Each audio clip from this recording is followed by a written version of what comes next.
एकादशी मैया की जय। अथ प्रबोधिनी एकादशी महात्म्य। ब्रह्मा जी बोले कि हे मुनि श्रेष्ठ, अब आप पापों को नष्ट करने वाली तथा पुण्य और मुक्ति को देने वाली प्रबोधिनी एकादशी का महात्म्य सुनिए। भागीरथी गंगा मनुष्य को तभी तक फल देती है जब तक कि कार्तिक मास की प्रबोधिनी एकादशी नहीं आती। तीर्थ, नदी, समुद्र आदि तभी तक फल देते हैं जब तक कि प्रबोधिनी एकादशी नहीं आती। कार्तिक मास के शुक्ल पक्ष की प्रबोधिनी एकादशी के व्रत का फल 1 सहस्त्र अश्वमेध और 100 राजसूय यज्ञ के फल के बराबर होता है। नारद जी ने पूछा कि हे पिताजी, एक संध्या को भोजन करने, रात्रि में भोजन करने तथा पूरे दिन उपवास करने से क्या क्या फल मिलता है, उसे आप समझाइए। ब्रह्मा जी बोले कि हे नारद, एक संध्या को भोजन करने से 1 जन्म के, रात्रि के भोजन करने से 2 जन्म के तथा पूरे दिन उपवास करने से 7 जन्म के समस्त पाप नष्ट हो जाते हैं। जिस वस्तु का त्रैलोक्य में मिलना दुष्प्राप्य है, वह वस्तु प्रबोधिनी एकादशी के व्रत से मिल जाती है। प्रबोधिनी एकादशी के व्रत के प्रभाव से सुमेरु पर्वत के समान कठिन पाप क्षण मात्र में ही नष्ट हो जाते हैं। अनेकों पूर्व जन्म के किए हुए बुरे कर्मों को यह प्रबोधिनी एकादशी का व्रत क्षण भर में नष्ट कर देता है। जो मनुष्य अपने स्वभाव अनुसार इस प्रबोधिनी एकादशी का विधि पूर्वक व्रत करते हैं, उन्हें पूर्ण फल प्राप्त होता है। हे मुनीश्वर, जो मनुष्य श्रद्धा पूर्वक थोड़ा भी पुण्य करते हैं, उनका वह पुण्य पर्वत अटल हो जाता है। जो मनुष्य अपने हृदय के अंदर ही ऐसा ध्यान करते हैं कि मैं प्रबोधिनी एकादशी का व्रत करूंगा, उनके 100 जन्म के समस्त पाप नष्ट हो जाते हैं। जो मनुष्य प्रबोधिनी एकादशी के दिन रात्रि को जागरण करते हैं, उनकी बीती हुई तथा आने वाली 10,000 पीढ़ियां विष्णु लोक में जाकर वास करती हैं और नरक में अनेक दुखों को भोगते हुए पितृ विष्णु लोक में जाकर सुख भोगते हैं। ब्रह्म हत्या आदि महान पाप भी प्रबोधिनी एकादशी के दिन रात्रि जागरण करने से नष्ट हो जाते हैं। प्रबोधिनी एकादशी के रात्रि जागरण करने का फल अश्वमेध आदि यज्ञों के फल से भी अधिक होता है। समस्त तीर्थों में जाने तथा गौ, स्वर्ण, भूमि आदि के दान का फल कार्तिक मास की शुक्ल पक्ष की प्रबोधिनी एकादशी के रात्रि के जागरण के फल के बराबर होता है। इस संसार में उसी मनुष्य का जीवन सफल है जिसने प्रबोधिनी एकादशी के व्रत के द्वारा अपने कुल को पवित्र किया है। संसार में जितने भी तीर्थ हैं तथा जितने भी तीर्थों की यात्रा की जा सकती है, वह सब प्रबोधिनी एकादशी का व्रत करने वाले के घर में रहते हैं। मनुष्य को समस्त कर्मों को त्यागते हुए भगवान की प्रसन्नता के लिए कार्तिक मास की प्रबोधिनी एकादशी का व्रत करना चाहिए। जो मनुष्य इस एकादशी व्रत को करता है, वह ज्ञानवान, योगी, तपस्वी तथा इंद्रियों को जीतने वाला होता है। क्योंकि यह एकादशी भगवान विष्णु को अत्यंत प्रिय है, इसके व्रत के प्रभाव से मनुष्य पुनः जन्म नहीं लेता। इस व्रत के प्रभाव से कायिक, वाचिक और मानसिक पाप नष्ट हो जाते हैं। इस एकादशी के दिन जो भगवान की प्राप्ति के लिए दान, तप, होम, यज्ञ आदि करते हैं, उन्हें अक्षय पुण्य मिलता है। प्रबोधिनी एकादशी के दिन भगवान की पूजा करने से बाल, यौवन और वृद्धावस्था के समस्त पाप नष्ट हो जाते हैं। इस एकादशी के रात्रि जागरण करने का फल चंद्र सूर्य ग्रहण के समय स्नान के फल से सहस्र गुना अधिक होता है।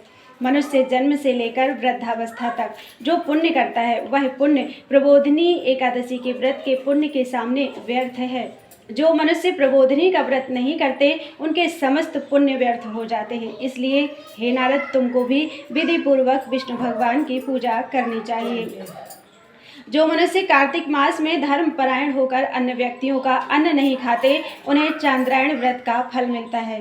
कार्तिक मास में भगवान दान आदि से उतने प्रसन्न नहीं होते जितने कि शास्त्रों की कथा सुनने से प्रसन्न होते हैं। कार्तिक मास में जो मनुष्य भगवान की कथा का थोड़ा बहुत पढ़ते या सुनते हैं और उन्हें 100 गौओं के दान का फल मिलता है।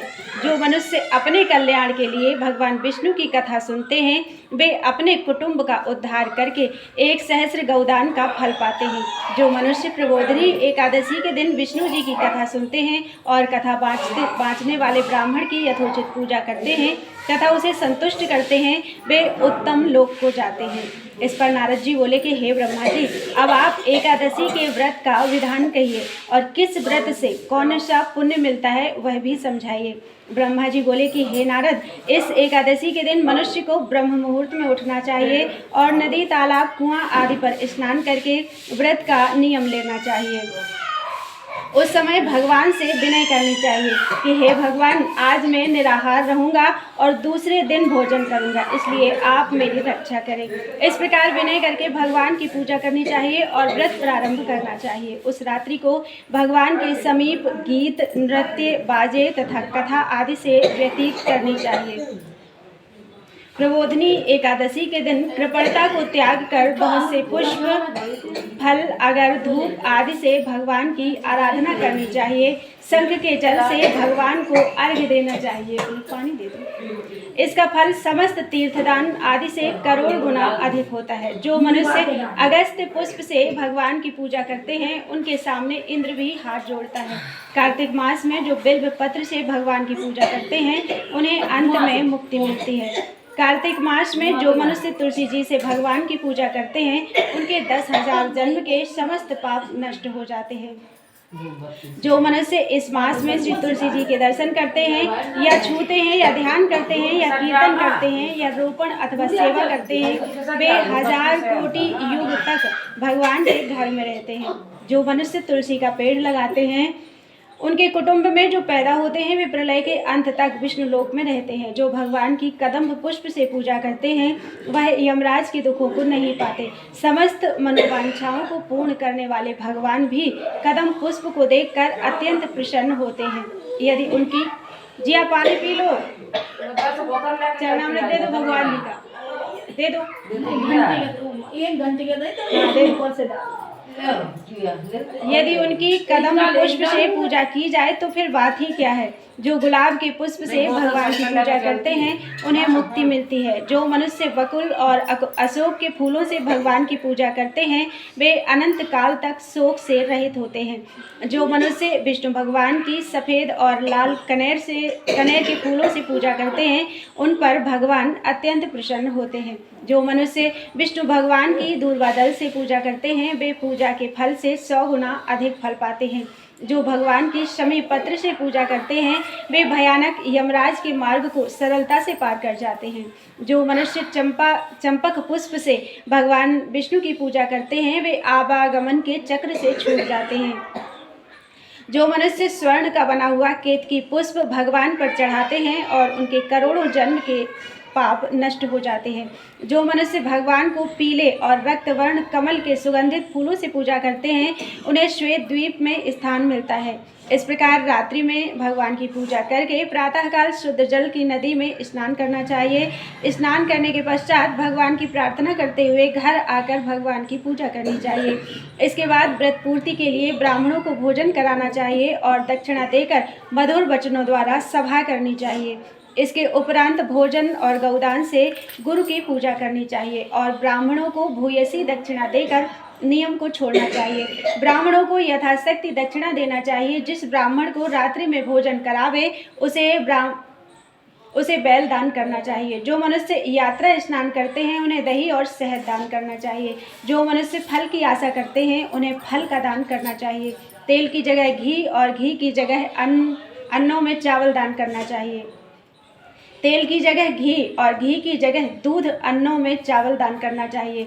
जो मनुष्य इस व्रत में भूमि शयन करते हैं उन्हें सब वस्तुओं सहित सैया दान करना चाहिए। जो मौन धारण करते हैं उन्हें स्वर्ण सहित तिल दान करना चाहिए। जो मनुष्य बालों को धारण करते हैं उन्हें दर्पण दान करना चाहिए। जो मनुष्य कार्तिक मास में उपानह धारण नहीं करते उन्हें उपानह दान करना चाहिए। जो इस मास में नमक त्यागते हैं उन्हें शक्कर दान करनी चाहिए। जो मनुष्य नित्य प्रति देव मंदिरों में दीप जलाते हैं उन्हें स्वर्ण या तांबे के दिए हुए घी तथा बत्ती सहित दान करना चाहिए। जो मनुष्य चातुर्मास्य व्रत में किसी वस्तु का त्याग करते हैं उन्हें वह वस्तु इस दिन पुनः ग्रहण करनी चाहिए। जो मनुष्य प्रबोधिनी एकादशी के दिन विधि पूर्वक व्रत करते हैं उन्हें अनंत सुख मिलता है और अंत में स्वर्ग को जाते हैं। जो मनुष्य चातुर्मास्य व्रत को बिना किसी विघ्न के पूरा कर लेते हैं उन्हें फिर दोबारा जन्म नहीं मिलता। जिन मनुष्यों का व्रत खंडित हो जाता है वह नरक को जाते हैं। जो मनुष्य इस एकादशी के महात्म्य को सुनते हैं पढ़ते हैं उसे अनेक गौदान का फल मिलता है। बोलो एकादशी मैया की जय। ओम जय एकादशी, जय एकादशी, जय एकादशी माता। विष्णु पूज व्रत को धारण कर भक्ति मुक्ति पाता। ओम जय एकादशी माता। नाम गिनाओ मैया भक्ति प्रदान करनी। गुण गौरव की देवी माता शास्त्रों में उत्पन्ना होती। बेटा मंदिर में है। पापों को धोती। हाँ। कृष्ण पक्ष में सकला नाम कहे।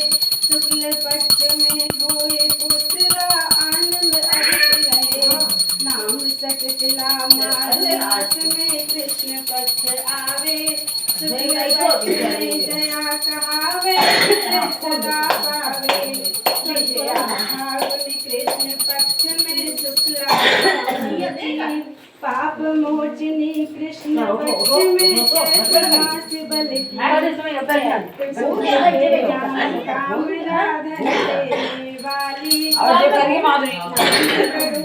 कृष्ण पक्ष में वैशाख मास वाली। शुक्ल पक्ष में होए मोहिनी अपराधे से कृष्ण पक्षी। नाम निर्जला सब सुख कहली शुक्ल पक्ष रखे। योगिनी नाम अषाढ़ में जानो कृष्ण पक्ष वरनी। देव शयनी नाम कहायो शुक्ल पक्ष धरनी। काम का श्रावण मास में आवे कृष्ण पक्ष कहिए। श्रावण शुक्ला होए पवित्र आनंद से रहिए।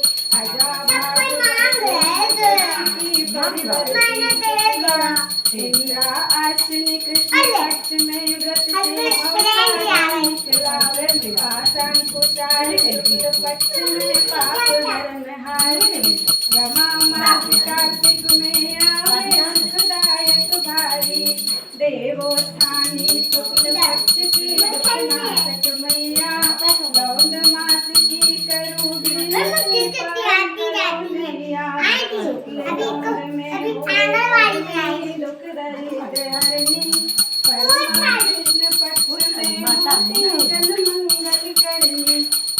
जो कोई आरती एकादशी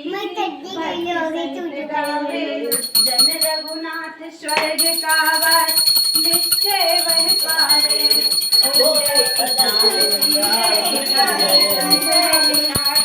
माता विष्णु पूरा को धारण कर भक्ति मुक्ति पाता।